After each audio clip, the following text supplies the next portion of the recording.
ಗಾನಕೋಗಿಲೆ S ಜಾನಕಿಯವರು ವಿಧಿವಶರಾಗಿದ್ದಾರೆ. ಅವರ ಅಂತಿಮ ದರ್ಶನದ ಒಂದು ವ್ಯವಸ್ಥೆಯನ್ನು ಮಾಡಲಾಗ್ತಾ ಇರತಕ್ಕಂಥದ್ದು. ಬಹಳ ಪ್ರಮುಖವಾಗಿ ರಾತ್ರಿ ಖಾಸಗಿ ಆಸ್ಪತ್ರೆಯಲ್ಲಿ ಕೊನೆಯುಸಿರೆಳೆದಂತಹ ಎಸ್ ಜಾನಕಿಯವರನ್ನು ಅವರ ಕೇರ್ ಟೇಕರ್ ಆಗಿರುವಂತಹ ನವೀನ್ ಅವರು ಅಂದರೆ ಮೈಸೂರಿನ ಬೋಗಾದಿಯಲ್ಲಿರುವಂತಹ ನವೀನ್ ಅವರ ನಿವಾಸದಲ್ಲಿ ಅವರ ಪಾರ್ಥಿವ ಶರೀರವನ್ನು ಇಡಲಾಯಿತು. ಅವರಿಗೆ ಸಂಬಂಧಪಟ್ಟಂಥ ಅಂದರೆ ಅವರ ಸಂಬಂಧಿಗಳಿರಬಹುದು, ಜೊತೆಗೆ ಅಲ್ಲಿಯ ಒಂದು ಸ್ಥಳೀಯ ಅಭಿಮಾನಿಗಳಿರ್ಬೋದು, ಸಾರ್ವಜನಿಕರೇನಿದ್ದರು ಅವರು ಅವರ ಮನೆಗಳಿಗೆ ತೆರಳಿ ಅಲ್ಲಿ ಅವರು ಅಂತಿಮ ದರ್ಶನವನ್ನು ಪಡೆದುಕೊಂಡರು. ತದನಂತರ ಸಾರ್ವಜನಿಕರು ಜೊತೆಗೆ ಎಸ್ ಜಾನಕಿಯವರ ಅಭಿಮಾನಿಗಳು ಅಂತಿಮ ದರ್ಶನವನ್ನು ಪಡೆದುಕೊಳ್ಳಲಿಕ್ಕೆ ವ್ಯವಸ್ಥೆಯನ್ನು ಮಾಡಲಿಕ್ಕೆ ಜಿಲ್ಲಾ ಉಸ್ತುವಾರಿ ಸಚಿವ ಯತೀಂದ್ರ ಸಿದ್ದರಾಮಯ್ಯನವರು ಆಸ್ಪತ್ರೆಗೆ ಭೇಟಿ ನೀಡಿ ಅವರ ಕುಟುಂಬದವರೊಟ್ಟಿಗೆ ಚರ್ಚೆಯನ್ನು ಮಾಡಿ ತದನಂತರ ಅವರ ಅಂತಿಮ ವಿಧಿವಿಧಾನಗಳು ಹೇಗಿರ್ತವೆ, ಜೊತೆಗೆ ಎಲ್ಲಿ ಅವರ ಒಂದು ಅಂತ್ಯ ಸಂಸ್ಕಾರವನ್ನು ಮಾಡಲಾಗುತ್ತೆ, ಇದೆಲ್ಲದರ ಬಗ್ಗೆಯೂ ಕೂಡ ಸಂಪೂರ್ಣವಾದಂತಹ ಮಾಹಿತಿಯನ್ನು ತೆಗೆದುಕೊಂಡು ಅವರು ಮಾಹಿತಿಯನ್ನು ನೀಡಿದರು. ಮೊದಲಿಗೆ ಸಾರ್ವಜನಿಕರ ಒಂದು ದರ್ಶನಕ್ಕೆ ಮೈಸೂರಿನ ಮಹಾರಾಜ ಕಾಲೇಜು ಮೈದಾನದಲ್ಲಿ ವ್ಯವಸ್ಥೆಯನ್ನು ಮಾಡಲಾಗ್ತಾ ಇರತಕ್ಕಂಥದ್ದು. ತದನಂತರ ಅವರ ಫಾರ್ಮ್ ಹೌಸ್ ಏನಿದೆ ಅಂದರೆ HD ಕೋಟೆ ತಾಲೂಕಿನ ಕಣಿಯನಹುಂಡಿ ಏನಿದೆ, ಆ ಒಂದು ಕಣಿಯನಹುಂಡಿಯಲ್ಲಿ ಇರುವಂತಹ ಫಾರ್ಮ್ ಹೌಸ್ನಲ್ಲಿ ಅವರ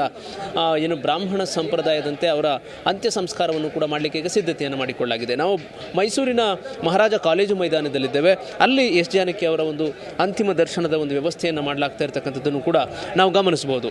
ಆ ಮಹಾರಾಜ ಕಾಲೇಜು ಮೈದಾನ ಏನಿದೆ, ಆ ಒಂದು ಕಾಲೇಜಿನ ಮೈದಾನದ ಮಧ್ಯಭಾಗದಲ್ಲಿ ಒಂದು ಇಲ್ಲಿ ಬ್ಯಾರಿಕೇಡ್ಗಳಿರಬಹುದು, ಜೊತೆಗೆ ಇಲ್ಲೊಂದು ಸ್ಟೇಜನ್ನು ಹಾಕುವ ಮುಖಾಂತರ ಇಲ್ಲಿ ಪಾರ್ಥಿವ ಶರೀರವನ್ನು ಇಡಲಿಕ್ಕೆ ವ್ಯವಸ್ಥೆಯನ್ನು ಮಾಡಲಾಗಿರ್ತಕ್ಕಂಥದ್ದು. ಜೊತೆಗೆ ಈಗ ನಾವು ನೋಡ್ತಾ ಇರತಕ್ಕಂಥದ್ದು ಏನಿದೆ ಅಂದರೆ ಆಸನದ ಒಂದು ವ್ಯವಸ್ಥೆಯನ್ನು ಏನು ಮಾಡಲಾಗಿದೆ, ಇಲ್ಲಿ VIP ಜೊತೆಗೆ ಎಸ್ ಜಾನಕಿ ಅಮ್ಮ ಅವರ ಸಂಬಂಧಿಗಳೇನಿರ್ತಾರೆ, ಅವರ ಕುಟುಂಬಸ್ಥರೇನಿರ್ತಾರೆ, ಅವರಿಗೆ ಇಲ್ಲಿ ಒಂದು ಆಸನದ ವ್ಯವಸ್ಥೆಯನ್ನು ಮಾಡಲಾಗಿರ್ತಕ್ಕಂಥದ್ದು.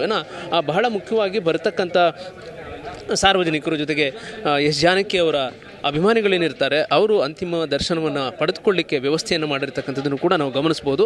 500ಕ್ಕೂ ಹೆಚ್ಚು ಪೊಲೀಸ್ ಸಿಬ್ಬಂದಿಗಳನ್ನು ನಿಯೋಜನೆ ಮಾಡ್ತಕ್ಕಂಥ ಒಂದು ಕೆಲಸವನ್ನು ಮಾಡಲಾಗಿರ್ತಕ್ಕಂಥದ್ದು. ಜೊತೆಗೆ ಜಿಲ್ಲಾಧಿಕಾರಿಗಳು ಕೂಡ ಈ ಒಂದು ಸ್ಥಳಕ್ಕೆ ಭೇಟಿಯನ್ನು ನೀಡಿ ಅದರ ಒಂದು ಪರಿಶೀಲನೆಯನ್ನು ಕೂಡ ಮಾಡಿರ್ತಕ್ಕಂಥದ್ದನ್ನು ನಾವು ಗಮನಿಸ್ಬೋದು. ಇನ್ನು ನಮ್ಮ ಎಡಭಾಗದಲ್ಲಿ ಬ್ಯಾರಿಕೇಡ್ಗಳನ್ನು ಹಾಕಿರ್ತಕ್ಕಂಥದ್ದನ್ನು ಏನು ಗಮನಿಸ್ತೀವಿ, ಈ ಒಂದು ಎಡಭಾಗದಲ್ಲಿ ಹಾಕಿರ್ತಕ್ಕಂಥ ಬ್ಯಾರಿಕೇಡ್ಗಳ ಮೂಲಕ ಅಂದರೆ ಮುಖ್ಯ ರಸ್ತೆ ಏನಿದೆ, ಆ ಒಂದು ಮುಖ್ಯ ರಸ್ತೆಯಿಂದ ಅಭಿಮಾನಿಗಳು ಸಾರ್ವಜನಿಕರು ನೇರವಾಗಿ ಆ ಒಂದು ಬ್ಯಾರಿಕೇಡ್ಗಳ ಮೂಲಕ ಬರ್ತಾರೆ.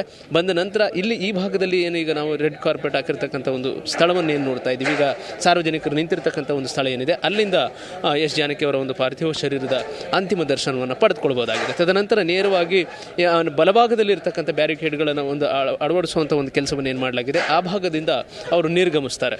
ಇದು ಸಿಬ್ಬಂದಿಗಳು ಆಯಾ ಜಾಗಗಳಲ್ಲಿ ಅಭಿಮಾನಿಗಳು ಜೊತೆಗೆ ಸಾರ್ವಜನಿಕರು ಎಲ್ಲಿಯೂ ಕೂಡ ಅವರಿಗೆ ಅಂತಿಮ ದರ್ಶನವನ್ನು ಪಡೆದುಕೊಳ್ಳಲಿಕ್ಕೆ ತೊಂದರೆ ಆಗದ ರೀತಿಯಲ್ಲಿ ವ್ಯವಸ್ಥೆಯನ್ನು ಮಾಡ್ತಕ್ಕಂಥ ಒಂದು ಕೆಲಸವನ್ನು ಮಾಡಲಾಗಿದೆ. ಆ ಒಂದು ಹಿನ್ನೆಲೆಯಲ್ಲಿ 500ಕ್ಕೂ ಹೆಚ್ಚು ಪೊಲೀಸ್ ಸಿಬ್ಬಂದಿಗಳನ್ನು ನಿಯೋಜನೆ ಮಾಡ್ತಕ್ಕಂಥ ಕೆಲಸವನ್ನು ಮಾಡೋದ್ರ ಜೊತೆಗೆ ಉನ್ನತಾಧಿಕಾರಿಗಳು ಕೂಡ ಈ ಒಂದು ಸ್ಥಳದಲ್ಲಿ ಬಿಡುವ ಮುಖಾಂತರ ಅಂತಿಮ ಸಿದ್ಧತೆಗಳನ್ನು ಮಾಡಲಾಗ್ತಾ ಇರ್ತಕ್ಕಂಥದ್ದು. ಈಗಾಗಲೇ ಬೋಗಾದಿಯಲ್ಲಿರುವಂತಹ ಎಸ್ ಜಾನಕಿ ಅವರ ಒಂದು ಕೇರ್ ಟೇಕರ್ ಏನಿದ್ದಾರೆ ನವೀನ್, ಅವರ ಮನೆಯಿಂದ ಪಾರ್ಥಿವ ಶರೀರವನ್ನು ಇಲ್ಲಿಗೆ ರವಾನೆ ಮಾಡ್ತಕ್ಕಂಥ ಒಂದು ಕೆಲಸವನ್ನು ಈಗಾಗಲೇ ಮಾಡಲಾಗ್ತಾ ಇರತಕ್ಕಂಥದ್ದು. ಜೊತೆಗೆ ಈಗ ಅಭಿಮಾನಿಗಳು ಈಗಾಗಲೇ ಆಗಮಿಸ್ತಾ ಇರತಕ್ಕಂಥದ್ದನ್ನು ಕೂಡ ನಾವು ದೃಶ್ಯಗಳಲ್ಲಿ ಕಾಣಬಹುದು. ಭಾಳ ಮುಖ್ಯವಾಗಿ ಎಸ್ ಜಾನಕಿಯವರು ಕಳೆದ 6-7 ವರ್ಷಗಳಿಂದ ಮೈಸೂರಿನಲ್ಲೇ ಅವರು ವಾಸ್ತವ್ಯವನ್ನು ಹೂಡಿದರು. ಯಾಕೆಂತ ಹೇಳಿದರೆ ಅವರ ನೆಚ್ಚಿನ ಒಂದು ತಾಣ ಮೈಸೂರಾಗಿದ್ದಂಥದ್ದು. ಹೀಗಾಗಿ ಅವರ ಅಂತಿಮ ಕಾಲಗಳನ್ನು ಅಂದರೆ ಅವರ ಕೊನೆಯ ಕಾಲಗಳನ್ನು ಮೈಸೂರಿನಲ್ಲಿ ಕಳೆಯುವಂತಹ ಒಂದು ಇಚ್ಛೆ ಇದ್ದಂಥ ಒಂದು ಹಿನ್ನೆಲೆಯಲ್ಲಿ ಅವರು ಮೈಸೂರಿಗೆ ಆಗಮಿಸಿದ್ದಂಥದ್ದು. ಇನ್ನು ಮುಖ್ಯವಾಗಿ ನಾವು ಗಮನಿಸ್ತಕ್ಕಂಥದ್ದು ಮೈಸೂರು ಜಿಲ್ಲೆ HD ಕೋಟೆ ತಾಲೂಕಿನ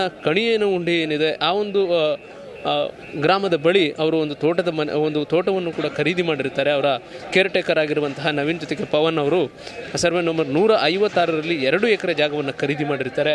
ಅಲ್ಲಿ ಕಳೆದ 4 ವರ್ಷಗಳಿಂದಲೂ ಕೂಡ ಜಮೀನನ್ನು ಖರೀದಿ ಮಾಡಿದಾಗಲಿಂದಲೂ ಕೂಡ ಅಲ್ಲಿಗೆ ವಿಡಿಯೋ ಕಾಲ್ಗಳನ್ನು ಮಾಡುವ ಮುಖಾಂತರ ಒಂದು ತೋಟವನ್ನು ವೀಕ್ಷಣೆ ಮಾಡ್ತಕ್ಕಂಥದ್ದಿರ್ಬಹುದು, ಜೊತೆಗೆ ಅದನ್ನು ಅಲ್ಲಿಗೆ ತೆರಳಿ ಆ ಒಂದು ತೋಟವನ್ನು ನೋಡ್ಕೊಳ್ತಕ್ಕಂಥದ್ದಿರ್ಬೋದು, ಇದನ್ನೆಲ್ಲವೂ ಕೂಡ ಮಾಡಿರ್ತಾರೆ. ಜೊತೆಗೆ ಅವರ ಕೊನೆಯ ಅಂದರೆ ಅವರ ಅಂತ್ಯ ಸಂಸ್ಕಾರವನ್ನು ಇದೇ ತೋಟದಲ್ಲಿ ಮಾಡಬೇಕು ಅಂಥೇಳಿ ಅವರ ಕೇರ್ ಟೇಕರ್ ಆಗಿರುವಂತಹ ನವೀನ್ ಬಳಿ ಹೇಳಿಕೊಂಡಿರ್ತಾರೆ. ಹೀಗಾಗಿ ಅವರ ಆಸೆಯಂತೆಯೇ ಅವರ ತೋಟದ ಮನೆಯಲ್ಲಿ ಅಂದರೆ ಅವರ ತೋಟದಲ್ಲಿ ಎಸ್ ಜಾನಕಿ ಅವರ ಅಂತ್ಯಕ್ರಿಯೆಯನ್ನು ಮಾಡಲಿಕ್ಕೆ ಈಗಾಗಲೇ ಸಿದ್ಧತೆಯನ್ನು ಕೂಡ ಮಾಡಿಕೊಳ್ಳಲಾಗ್ತಾ ಇದೆ. ಜೊತೆಗೆ ಅಂತ್ಯಕ್ರಿಯೆ ನಡೆಯುವಂತಹ ಸ್ಥಳದಲ್ಲಿ JCB ಮೂಲಕ ಅಲ್ಲಿ ಅವರ ಒಂದು ಬ್ರಾಹ್ಮಣ ಸಂಪ್ರದಾಯದಂತೆ ಅಂತಿಮ ವಿಧಿವಿಧಾನಗಳನ್ನು ನೆರವೇರಿಸಲಾಗುತ್ತೆ, ಅದೆಲ್ಲದಕ್ಕೂ ಕೂಡ ಸಿದ್ಧತೆಯನ್ನು ಮಾಡಿಕೊಳ್ಳಲಾಗ್ತಾ ಇದೆ. ಇನ್ನು ಮುಖ್ಯವಾಗಿ ನಾವು ಗಮನಿಸ್ತಕ್ಕಂಥದ್ದು ಈಗ ಈ ಒಂದು ಬ್ಯಾರಿಕೇಡನ್ನು ಏನು ಗಮನಿಸ್ತೀವಿ, ಇಲ್ಲಿ VIP ಅಂದರೆ ರಾಜಕಾರಣಿಗಳಿರ್ಬೋದು, ಜೊತೆಗೆ ರಾಜಕೀಯ ಪಕ್ಷಗಳ ಪ್ರಮುಖರೇನಿರ್ತಾರೆ ಅವರು ಎಸ್ ಜಾನಕಿ ಅವರ ಒಂದು ಅಂತಿಮ ದರ್ಶನವನ್ನು ಪಡೆದುಕೊಳ್ಳಲಿಕ್ಕೆ ಈ ಮೂಲಕ ಬರ್ತಾರೆ. ಇಲ್ಲಿ ಅಂತಿಮ ದರ್ಶನವನ್ನು ಪಡೆದುಕೊಂಡು ತದನಂತರ ಅವರು ಅಲ್ಲಿಂದ ನಿರ್ಗಮಿಸ್ತಾರೆ ಎದುರು ಭಾಗದಲ್ಲಿರ್ತಕ್ಕಂಥ ಬ್ಯಾರಿಕೇಡ್ಗಳ ಮೂಲಕ. ಜೊತೆಗೆ ಇಲ್ಲಿ ಎಲ್ಲಿಯೂ ಕೂಡ ಅಂದರೆ ಬರುವಂತಹ ಸಾವಿರಾರು ಅಭಿಮಾನಿಗಳೇನಿರ್ತಾರೆ ಅವರೆಲ್ಲಿಯೂ ಕೂಡ ಅಂತಿಮ ದರ್ಶನವನ್ನು ಪಡೆದುಕೊಳ್ಳಿಕ್ಕೆ ಸಮಸ್ಯೆ ಆಗದಿರೋ ರೀತಿಯಲ್ಲಿ ಸಂಪೂರ್ಣವಾದಂಥ ಒಂದು ವ್ಯವಸ್ಥೆಯನ್ನು ಮಾಡಲಾಗಿರ್ತಕ್ಕಂಥದ್ದು. ಇನ್ನು ಮುಖ್ಯವಾಗಿ ನಾವು ಗಮನಿಸ್ತಕ್ಕಂಥದ್ದು ಮೈಸೂರಿನಲ್ಲೇ ವಾಸ್ತವ್ಯ ಇದ್ದಂತಹ ಎಸ್ ಜಾನಕಿ ಅವರು ತಮ್ಮ ಕೊನೆಯ ಗಳಿಗೆಯನ್ನು ಮೈಸೂರಿನಲ್ಲೇ ಕಳೆದಂಥದ್ದನ್ನು ಕೂಡ ನಾವು ಗಮನಿಸ್ಬೋದು. ಈಗ ಒಂದಷ್ಟು ಅಭಿಮಾನಿಗಳಿದ್ದಾರೆ, ನಾನು ಅವ್ರನ್ನ ಮಾತನಾಡಿಸ್ತಾ ಹೋಗ್ತೀನಿ. ಸರ್, ತಾವೆಲ್ಲಿಂದ ಬಂದಿದ್ದೀರಿ? ಮೈಸೂರಿನ. ಎಸ್ ಜಾನಕಿ ಅವರು ಮೈಸೂರಿನಲ್ಲೇ ಅವರು ಅಂತ್ಯ ಸಂಸ್ಕಾರ ಆಗಬೇಕು, ಈ ಥರದ್ದೆಲ್ಲ ಅವರು ಒಂದು ಆಸೆ ಇಟ್ಕೊಂಡಿದ್ರು, ಮೈಸೂರಿಗೆ ಅವರ ಸಂಬಂಧ ಇತ್ತು ಅಂತ ಹೇಳಿ. ತಾವೇನು ಹೇಳಿ? ಅದು ತುಂಬ ಖುಷಿನಿ ಸರ್. ನಾವು ಮೈಸೂರವರಾಗಿ ಎಸ್ ಜಾನಕಿ ಅಮ್ಮನವರು ನಮ್ಮ ಈ ಮೈಸೂರಿನಲ್ಲಿ ದಫನ ಆಗ್ತಿರೋದು ತುಂಬ ಖುಷಿ. ನಮ್ಮ ಮೈಸೂರು ಜನತೆಗೆ ಸ್ವಲ್ಪ ಸಂತೋಷದ ಖುಷಿ, ಹಾಗೆ ದುಃಖನೂ ಖುಷಿ. ನಮಗೆ ಸಿನಿಮಾ ಇಂಡಸ್ಟ್ರಿ, ಸಂಗೀತ ಲೋಕದ ತಾರೆ ಜಾನಕಮ್ಮನವರು ಕಳ್ಕೊಂಡಿರೋದು ತುಂಬಲಾಗದ ನೋವುಂಟು ಮಾಡಿದೆ. ನನ್ನ ಹೆಸರು ಧನರಾಜ್ ಅಂತೇಳಿ ಸರ್. ಈಗ ಎಸ್ ಜಾನಕಿ ಅಮ್ಮರತಿರೋದು ನಮ್ಮ ಮೈಸೂರು ಜನತೆಗೆ ಒಂದು ತುಂಬಲಾರದ ನಷ್ಟ ಆಗಿದೆ. ಹಾಗಾಗಿ ಇವರ ಅಂತಿಮ ದರ್ಶನ ಇವತ್ತೇನೋ ಇಲ್ಲಿ ನಡೀತಾ ಇದೆ. ಇದಷ್ಟಕ್ಕೆ ಸಾಧ್ಯ ಆಗೋದಿಲ್ಲ. ಸರ್ಕಾರಕ್ಕೆ ನಾನು ಹೇಳೋದೇನಪ್ಪ ಅಂದರೆ, ಅವರದೇ ಆದ ಒಂದು ಜಾಗದಲ್ಲಿ ಒಂದು ಆಡಿಟೋರಿಯಂ ಥರ ಮಾಡಿ ಅವರು ನೆನಪು ಸದಾಕಾಲ ಇಲ್ಲಿ ಇರಬೇಕು ಅನ್ನೋದನ್ನು ನಾವು ಬಯಸ್ತಾ ಇದ್ದೀವಿ. ಅದು ಸರ್ಕಾರ ಇದ್ರ ಬಗ್ಗೆ ಎಚ್ಚೆತ್ತು ನಮಗೊಂದು ಆಡಿಟೋರಿಯಂ ಥರ ಮಾಡಿಕೊಡ್ಲಿ. ಅವರ ನೆನಪು ಸದಾ ಇಲ್ಲಿ ಮೈಸೂರಲ್ಲಿ ಗುಣಗಾಡ್ತಾ ಇರಬೇಕು. ಪ್ರತಿಯೊಂದು ನಾವು ಈಗ ಹವ್ಯಾಸಿ ಗಾಯಕರುಗಳಾಗಿ ಈಗ ನಾವು ಪ್ರತಿ ಸತಿನೂ ಎಲ್ಲ ಕಾರ್ಯಕ್ರಮದಲ್ಲೂ ನಾವು ಜಾನಕಿ ಅಮ್ಮವ್ರದ್ದೇ ಆಗಿರ್ಬೋದು, ಎಸ್ ಪಿ ಬಾಲಸುಬ್ರಹ್ಮಣ್ಯಂ ಅವ್ರದ್ದೇ ಆಗಿರ್ಬೋದು, ಪ್ರತಿಯೊಂದು ಹಾಡುಗಳು ಪ್ರತಿದಿನ ಮೈಸೂರಲ್ಲಿ ಎಲ್ಲಾದರೂ ಒಂದು ಕಡೆ ನಡೀತಾನೆ ಇದೆ. ಎಲ್ಲ ಕಡೆನೂ ನೀವು ನೋಡ್ತಾನೆ ಇರ್ತೀರ. ನಾವು ಕರೋಕೆ ಗಾಯನ ಕಾರ್ಯಕ್ರಮ ಇರ್ಬೋದು, ಒಂದು ಆರ್ಕೆಸ್ಟ್ರಾಗಳಾಗಿರ್ಬೋದು, ಪ್ರತಿಯೊಂದರಲ್ಲೂ ಅವ್ರದ್ದು ಸಾಂಗ್ಗಳು ಗುಣಗಾನ ನಡೀತಾನೆ ಇರ್ತದೆ. ಹಾಗಾಗಿ ಸರ್ಕಾರಕ್ಕೆ ನಾವು ಹೇಳೋದೇನಪ್ಪ ಅಂದರೆ, ಅವ್ರದ್ದು ಏನಾದರೂ ಒಂದು ನೆನಪು ಸ್ಮಾರಕ ಆಗಲಿ, ಅವ್ರದ್ದೊಂದು ಆಡಿಟೋರಿಯಂ ಥರ ಮಾಡಬೇಕು ಅಂತ ನಾವು ಸರ್ಕಾರಕ್ಕೆ ಮನವಿ ಮಾಡ್ತೀವಿ. ನಾವು ಮೈಸೂರಿನವರೇ ಸರ್, ಮೈಸೂರಿಂದ ಬಂದಿದ್ದೀವಿ. ಏನು ಹೇಳಲಿಕ್ಕಿಲ್ಲ ಸರ್. ಅಮೋಘವಾದ ಒಂದು ಅವರು ಸೇವೆಯನ್ನು ಸಲ್ಲಿಸಿ ಸಂಗೀತ ಕ್ಷೇತ್ರದಲ್ಲಿ ತೆರಳಿದ್ದಾರೆ. ಅವ್ರನ್ನೆಲ್ಲ ಬಿಟ್ಟು ನಾವು ಅಗಲಿದ್ದೀವಿ ಅವ್ರನ್ನ. ಏನು ಮಾಡೋದು, ನಮಗೆ ಏನು ಹೇಳಕ್ಕೆ ಬರಲ್ಲ. ಅವರ 88 ವರ್ಷದ ಸೇವೆಯಲ್ಲಿ ತುಂಬ ಕನ್ನಡ ಹಾಡುಗಳಿಗೆ ಜಾಸ್ತಿ ಒತ್ತು ಕೊಟ್ಟು ಕನ್ನಡ ಹಾಡುಗಳನ್ನ ಜಾಸ್ತಿ ಹಾಡಿದ್ದಾರೆ. ಅವ್ರು ಹೇಳ್ದಂಗೆ ನಾವು ಹವ್ಯಾಸಿ ಗಾಯಕರಾಗಿ ಅವ್ರನ್ನ ತುಂಬ ಇಷ್ಟಪಡ್ತೀವಿ.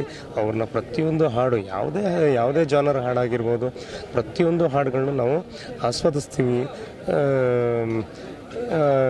ಪಾಪ ನಮ್ಗೆ ತುಂಬ ನೋವಾಗ್ತಾಯಿದೆ, ನಷ್ಟನೂ ಆಗಿದೆ, ಮನಸ್ಸಿಗೆ ಬೇಜಾರಾಗಿದೆ.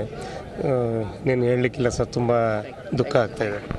ಇನ್ನು ಒಂದಷ್ಟು ಅಭಿಮಾನಿಗಳಿದ್ದಾರೆ, ನಾನು ಮಾತನಾಡ್ತೀನಿ. ಸರ್, ಸುಮಾರು 6 ದಶಕಗಳಿಗೂ ಹೆಚ್ಚಿನ ಸಮಯ ಅವರು ತಮ್ಮ ಗಾಯನವನ್ನು ನಮಗೆಲ್ಲರಿಗೂ ಕೂಡ ನೀಡ್ತಾಯಿದ್ರು. ಈಗ ಆ ಒಂದು ಗಾನ ನಿಂತಿದೆ, ಬಹಳ ನೋವಿನ ಸಂಗತಿ.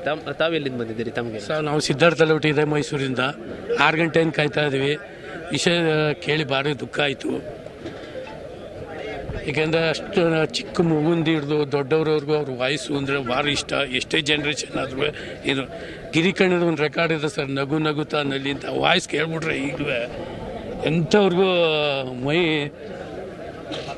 ಇದಾಗುತ್ತೆ. ಅಂಥ ಒಂದು ಗಾನಕ್ಕೆ ಹೋಗಿಲ್ಲ. ಇವತ್ತು ಕಳ್ಕೊಂಡಿರೋದು ನಮಗೆ ಕರ್ನಾಟಕಕ್ಕೆ ಭಾಳ ನಷ್ಟ ಆಗಿದೆ. ಅವ್ರ ಫ್ಯಾಮಿಲಿಗೆ ಎಲ್ಲರಿಗೂ ದೇವರು ಒಳ್ಳೇದು ಮಾಡಲಿ ಅಂತ ಕೇಳ್ಕೊತೀವಿ ಸರ್. Thank you. ಇದು ಅಭಿಮಾನಿಗಳ ಮಾತುಗಳು. ಬಹಳ ಮುಖ್ಯವಾಗಿ ಗಮನಿಸ್ತಕ್ಕಂಥದ್ದು, ಕನ್ನಡ ಮಾತ್ರವಲ್ಲ, ಸುಮಾರು 17ಕ್ಕೂ ಹೆಚ್ಚು ಭಾಷೆಗಳಲ್ಲಿ ತಮ್ಮ ಗಾನವನ್ನು ಉಣಬಡಿಸಿದಂತಹ ಎಸ್ ಜಾನಕಿ ಅವರು ಮೈಸೂರಿನಲ್ಲಿ ಕೊನೆಯುಸಿರೆಳೆದಿದ್ದಾರೆ. ಹೀಗಾಗಿ ಬರತಕ್ಕಂಥ ಅಭಿಮಾನಿಗಳು, ಸಾರ್ವಜನಿಕರು, ಏನು ನೋವಿನಲ್ಲಿರ್ತಕ್ಕಂಥ ಅಭಿಮಾನಿಗಳೇನಿದ್ದಾರೆ, ಇವರೆಲ್ಲರೂ ಕೂಡ ಅಂತಿಮ ದರ್ಶನವನ್ನು ಪಡೆದುಕೊಳ್ಳಿಕ್ಕೆ ಮೈಸೂರಿನ ಮಹಾರಾಜ ಕಾಲೇಜು ಮೈದಾನದಲ್ಲಿ ಒಂದು ವ್ಯವಸ್ಥೆಯನ್ನು ಮಾಡಲಾಗಿರ್ತಕ್ಕಂಥದ್ದು. ಇನ್ನು ಮುಖ್ಯವಾಗಿ ಕೆಲವೇ ಕ್ಷಣಗಳಲ್ಲಿ ಎಸ್ ಜಾನಕಿ ಅವರ ಒಂದು ಪಾರ್ಥಿವ ಶರೀರ ಮೈಸೂರಿನ ಬೋಗಾದಿಯ, ಅಂದರೆ ಎಸ್ ಜಾನಕಿ ಅವರ ಕೇರ್ ಟೇಕರ್ ಏನಿದ್ದಾರೆ ನವೀನ್, ಅವರ ಮನೆಯಿಂದ ಮೈಸೂರಿನ ಮಹಾರಾಜ ಕಾಲೇಜು ಮೈದಾನಕ್ಕೆ ರವಾನೆ ಆಗುತ್ತೆ. ಹೀಗಾಗಿ ಭದ್ರತಾ ಸಿಬ್ಬಂದಿಗಳಿರ್ಬೋದು, ಜೊತೆಗೆ ಬರತಕ್ಕಂಥ ಅಭಿಮಾನಿಗಳು, ಸಾರ್ವಜನಿಕರೇನಿದ್ದಾರೆ ಅವರೆಲ್ಲರೂ ಕೂಡ ಯಾವುದೇ ಸಮಸ್ಯೆ ಇಲ್ಲದೆ ಅಂತಿಮ ದರ್ಶನವನ್ನು ಪಡೆದುಕೊಳ್ಳಿಕ್ಕೆ ವ್ಯವಸ್ಥೆಯನ್ನು ಈಗ ಮಾಡಲಾಗಿರ್ತಕ್ಕಂಥದ್ದು.